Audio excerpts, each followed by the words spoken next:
Hi అండి. పులివెందులో ZPTC ఎన్నికల ఏదైతే ఉప ఎన్నికలు ఉన్నాయో అది చాలా అంటే ఒక రకంగా చెప్పాలంటే ఒక ప్రతిష్టాత్మకంగా మారిపోయినాయి అనుకోవచ్చు ఒక రకంగా. ఎందుకంటే వైసీపీకి తెలిసిందే ఎమ్మెల్యేగా గెలిచినప్పుడు జగన్మోహన్ రెడ్డికి చాలా ప్రతిష్టాత్మకం. అక్కడ ఖచ్చితంగా ఏది గూడా ఖచ్చితంగా ప్రతి ఒక్కటి అక్కడ గెలవాల్సిన పరిస్థితి ఏర్పడుతుంది.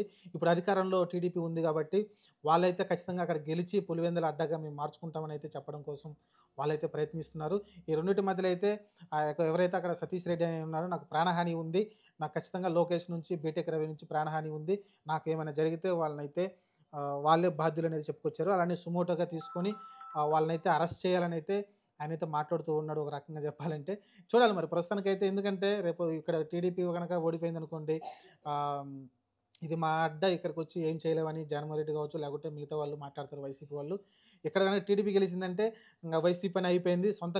జగన్మోహన్ రెడ్డి సొంత నియోజకవర్గంలోనే ఓడించామనైతే టీడీపీ వాళ్ళు గొప్పగా చెప్పుకుంటారు కాబట్టి, అక్కడ దెబ్బతినే అవకాశం ఉంటుంది. కాబట్టి 2 పార్టీలు కూడా చాలా కీలకమైపోయింది. అధికారంలో ఉండి అక్కడ ఓడిపోతేనేమో టీడీపీకి ప్రాబ్లమ్ వస్తుంది.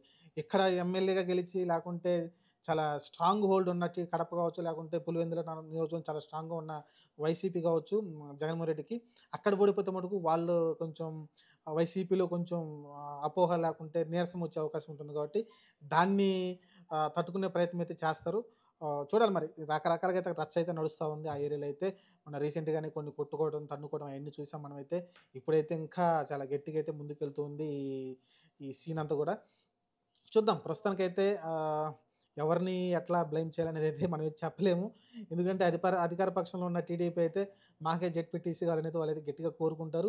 పులివెందుల జగన్మోహన్ రెడ్డిని ఇరికించి లేకుంటే ఇబ్బంది పెట్టాలి, లేకుంటే పులివెందులు అడ్డగా మార్చేయాలి, లేకుంటే పారిపోయేలాగా చేయాలనేది ట్రై చేస్తారు. ఎందుకంటే చంద్రబాబు నాయుడు కూడా మన కుప్పం నుంచి పారిపోవడానికి ట్రై చేశారు. అప్పుడు పారిపోయేలాగా చేయడానికి లేకుంటే అక్కడ 2 చోట్ల నుంచి పోటీ చేసేలా లేకుంటే అసలకి కుప్పం నుంచి అతను పోటీ చేయకుండానే ట్రై చేశారు. కానీ ఎట్టకేలకైతే ఆయనైతే గెలిచారనుకోండి. అది వేరే విషయం.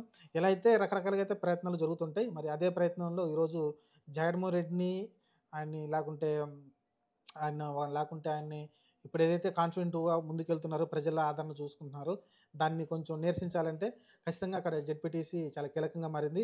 అందులోను బీటెక్ రవికి చాలా సవాలుగా మారింది. చూద్దాం మరి అది ఎవరు గెలుస్తారనేది చూడాలి. ప్రస్తుతానికి అందరూ అక్కడే కూర్చున్నారు వైసీపీ నేతలు, ముఖ్య నేతలందరూ గూడా.